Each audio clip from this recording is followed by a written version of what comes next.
Adesso il partner croato Zvonimir Tomic dell'associazione Zrinjski Nuštar. Buonasera a tutti. In primo luogo vorrei salutare i nostri ospiti, i partner del programma e tutti voi presenti. Proverò a leggerlo in italiano come segno di rispetto per i nostri ospiti. Se avrò qualche errore, non prenderlo nel tuo cuore, sto ancora imparando.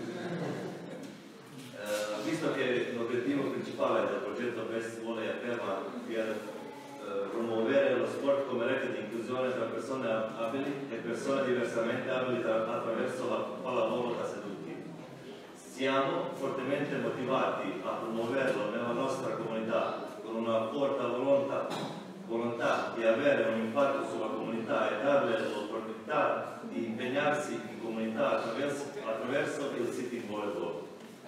Abbiamo già preso contatti con il Comitato Paralimpico Croato e la Federazione Croata di Pallavolo, signore Ivan Josic, che siamo coinvolti in un grande progetto Erasmus Plus che ci aiuterà a sviluppare un modello di formazione per gli allenatori che lavorano o lavoreranno con persone diversamente abili e durante l'avvio del progetto, una squadra di pallavolo seduta da Croazia da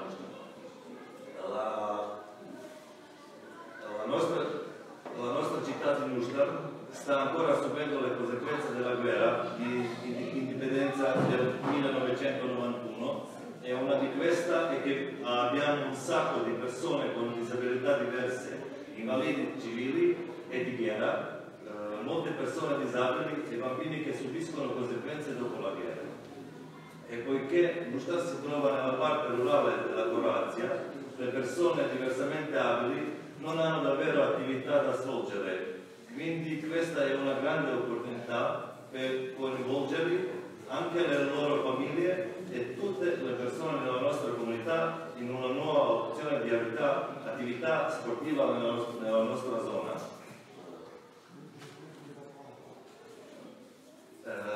Daremo loro la possibilità di viaggiare e incontrare persone sensibili nella nostra comunità sull'inclusione delle persone diversamente abili nello sport, aprire la mente della nostra popolazione locale sulle possibilità e sui vantaggi di questo progetto alla comunità.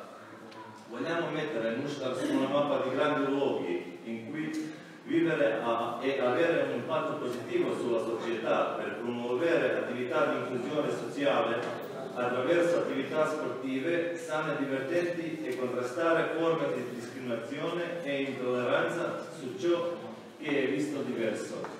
Siamo tutti volontari nel club di pallavolo Zrinjski come in questo progetto e siamo fortemente motivati, disposti ad aiutare e avere un impatto.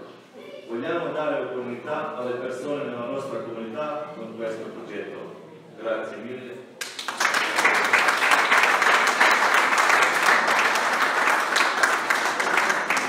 Grazie Zvonimir, il tuo italiano è sicuramente meglio del nostro croato, quindi è andato benissimo.